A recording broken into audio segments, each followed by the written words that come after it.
ఇంట్లో కేక్ చేయాలనుకుంటే ఓవెన్, మైదా, గుడ్లు ఇవన్నీ ఉండాలనుకుంటాం కదా. లేకుండా ఇంట్లో ఉన్న 2 బిస్కెట్ ప్యాకెట్లతో చిట్టి మినీ కేక్స్ ని చేసుకోవచ్చు అన్న విషయం మీకు తెలుసా? ఎంతమంది వీడియోస్ చూసినా కూడా ఇప్పటి వరకు కేక్ ని పర్ఫెక్ట్ గా చేయలేకపోతున్నాం అనుకునే వాళ్ళు ఒక్కసారి ఈ వీడియోని స్కిప్ చేయకుండా లాస్ట్ వరకు చూడండి. కాదండి, ఈ చిన్న పిల్లలు కూడా ఈజీగా చేసేస్తారు. ఎక్కువ శ్రమ లేకుండా 5 అంటే 5 మినిట్స్ లో అయిపోతాయి ఈ కేక్స్. అసలు బిస్కెట్లతో కేక్ ఎలా వస్తుందని మొదట్లో నాకు కూడా డౌటే వచ్చింది. చివరికి ఎలా వచ్చిందో చూస్తే మీకే అర్థమవుతుంది. అయితే నేను ముందుగా 4 హ్యాపీ బిస్కెట్లను అయితే తీసుకొని మిక్సీ జార్ లో వేసుకుంటున్నా. హ్యాపీ బిస్కెట్స్ కాకుండా మీరు ఓరియో బిస్కెట్స్ అయినా, టైగర్ బిస్కెట్స్ అయినా, పార్లిష్ బిస్కెట్స్ అయినా వేసుకోవచ్చు. హ్యాపీ బిస్కెట్స్ ఉన్నాయి కాబట్టి నేను అదే వాడుతున్నా. దీని టేస్ట్ కూడా చాలా బాగుంటుంది అన్నిటికంటే కూడా. వీటన్నిటిని మిక్సీ జార్ లో వేసుకొని మెత్తగా పౌడర్ లాగా చేసుకున్న తర్వాత దీనిని ఒక గిన్నెలో వేసుకోవాలి. పట్టుకున్నప్పుడే 1-2 సార్లు చూసుకోండి. పౌడర్ అనేది మెత్తగా ఉండాలి. ఎక్కడ బిస్కెట్ గా కనిపించినా కూడా అంత బాగుంటుంది. మనం చేసే కేక్ కొంచెం ఫ్లఫీగా రావడానికి ఇక్కడ నేను బేకింగ్ పౌడర్ వాడుతున్నా. అది నేను ఒక 1/2 స్పూన్ వేసుకొని 2 చెంచాల చక్కెరని కూడా వేసుకున్నా. అందులోనే తర్వాత కాచి చల్లార్చిన పాలని కొద్దిగా వేస్తూ థిక్ పేస్ట్ లాగా కేక్ కంటెస్టెన్స్ వచ్చేంత వరకు కలుపుకుంటే సరిపోతుంది. ఒకవేళ దీనిలో పాలు కొంచెం ఎక్కువ అయిపోయాయి అనుకోండి, కేక్ అనేది అస్సలకే పర్ఫెక్ట్ గా రాదు. అందుకనే పాలని చూస్తూ కలుపుకుంటూ ఉండాలి. ముందుగా అయితే నేను కొన్ని పాలు పోసుకున్నా, నాకు సరిపోలేదు అనిపించింది. అందుకనే మళ్ళీ ఇంకా కొన్ని పాలు పోసుకొని మళ్ళీ కలుపుకుంటున్నా. ఈ పేస్ట్ అనేది ఎట్లా ఉండాలి ఇప్పుడు నేను మీకు చూపిస్తా. ఎక్కువ పల్చగా ఉండకూడదు, అలాగే ఎక్కువ తిక్కుగా కూడా ఉండకూడదు. చూసారా కేక్ బ్యాటర్ ఎంత మంచిగా వచ్చిందో? ఇలా ఉంటే సరిపోతుంది. ఇప్పుడు గుంత పొంగడాల ప్యాన్ తీసుకొని అందులో 4 చుక్కల నూనె వేసేసి బ్రష్ తో ఇక్కడ నేను చూపిస్తున్న విధంగా రబ్ చేసుకోండి. రెడీ చేసుకున్న కేక్ బ్యాటర్ ని హోల్స్ లో కొంచెంగా పోసుకోవాలి. ఇవి పోసుకుంటున్నప్పుడు మంట మాత్రం చిన్నగా పెట్టుకోరి, పెద్దగా పెట్టుకుంటే మాడిపోతాయి కేక్లు. ఆల్రెడీ బిస్కెట్స్ అనేవి బేక్ అయి ఉంటాయి కాబట్టి కేక్ కి ఎక్కువ టైం కూడా పట్టదు. వితిన్ 2-3 మినిట్స్ లో కేక్స్ అనేవి రెడీ అయిపోతాయి. ఇక్కడ నేను చూపిస్తున్న విధంగా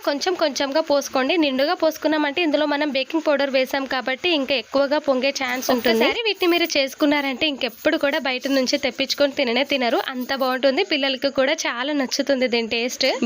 బిస్కెట్స్ లాగా కాకుండా ఒక్కసారి ఇలా చేసి చూడండి. చూసారా ఇక్కడ నేను అన్ని హోల్స్ లో ఇలా పోసుకున్నాను. ఇప్పుడు ఇది బేక్ అవ్వడానికి నాకు 3-4 మినిట్స్ టైం అయితే పట్టింది. నేను 2 మినిట్స్ తర్వాత ఓపెన్ చేసి ఇలా కనిపించాయి. మళ్ళీ మూత పెట్టేసి చూస్తున్నా. తర్వాత ఇంకో 2-3 మినిట్స్ తర్వాత మళ్ళీ మూత తీసి చూస్తే చూసారా ఎంత చక్కగా బేక్ అయ్యాయో అసలు. ఇప్పుడు దీన్ని వెనక ముందు కనుక్కోవాలి, కింద అసలు బేక్ అయ్యాయా లేదా అని చెప్పేసి ఒకటి చూపిస్తున్నా చూడండి. చక్కగా బేక్ అయిపోయాయి అసలు ప్రతి ఒక్కటి కూడా. ఇంట్లో ఒక కేక్ చేయాలనుకుంటే చాలా ఐటమ్స్ పడతాయి. మైదా, షుగర్, గుడ్లు, ఓవెన్ ఇలా చాలా రకాలుగా చేసి వేసినా కూడా పర్ఫెక్ట్ గా రాని కేక్స్ కూడా ఉంటాయి. అన్నీ వేసి చేసినా కూడా ఫెయిల్ అయిపోతే మనసుకి మస్తు బాధగా ఉంటది కదా. అట్లాంటప్పుడు ఒక్కసారి ఈ మినీ కేక్స్ ని ట్రై చేయరు. ఒక్కటి తిని పిల్లలు ఊరుకోరు. అమ్మ ఇవి బిస్కెట్స్ తో చేసావా అని చెప్పేసి నువ్వు చెప్పేంత వరకు కూడా ఎవ్వరు నమ్మరు. అంత బాగా వస్తాయి. అసలు ఫెయిల్ అయ్యే ఛాన్స్ అయితే 100% లేదు. పక్కా షూర్ గా ఈ వీడియో చూస్తూ చేయండి, వచ్చేస్తుంది. ఒక్క బిస్కెట్ ప్యాకెట్ ఉంటే చాలు ఇంత చక్కగా కేక్స్ వస్తున్నాయి అంటే ఎవరండి చేయకుండా ఉండేది. ఈసారి మీ పిల్లలకి కేక్ కావాలంటే బయట నుంచి తెప్పించకుండా ఒక్కసారి నేను చేసే పద్ధతిలో చేయండి, అందరికి నచ్చేస్తుంది. కేక్ ని కొంచెం డెకరేషన్ చేయడం కోసం పైన నుంచి నేను లైట్ గా చాక్లెట్ సిరప్ అయితే యాడ్ చేశాను.